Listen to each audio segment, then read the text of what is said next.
Bakit? Napansin ko, galing ka ng palengke kanina. Oh, ayun, bumili ako ng talong kasi magluluto ako ng nilagang talong saka Tapos? nilagang okra. Ang sarap, tapos?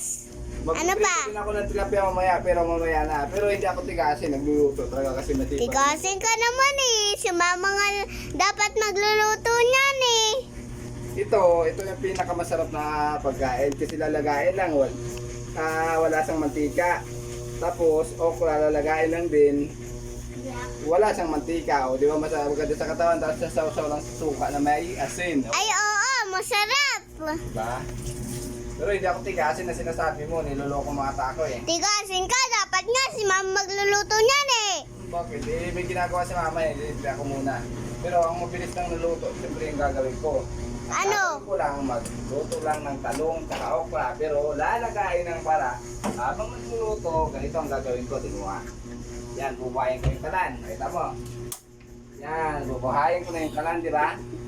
O, di ba? Habang nagluluto ako niyan, ready sa ako upo. Kasi magre-relax-relax ako kasi habang nagluluto, naka nakasalang lang, o, di ba? Ganyan dapat, hindi pa hirapan yung sarili, di ba? O, sige na. Mamaya mo na. Oo. Ayan. Balatan mo? Oh, ito, naluluto ko na. Tatanggalin ko na sa lagayan. Papa, marunong magbalato. Hindi ko babalatan yan. Ayan na, tatanggalin ko na, oh. O, diba, napakadaling lutuin ng okra sa katalong. O, basic na basic. Yun na. Pero ayoko ng okra. Anong gusto mo? Talong lang. O, diba, wait lang ha, kasi magprito rin ako ng tilapia. Masarap ang ulam. O, ayan na, ito na. O, yan na finishing, o. Ang layo yung lulutuin ko. Pinita pala yung niluto ko. Ayan na, oh.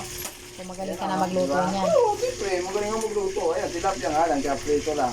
Hirap na hirap Oh, sige ka. na, babay na. Ito na. Tapos na eh. Tara, kain na tayo.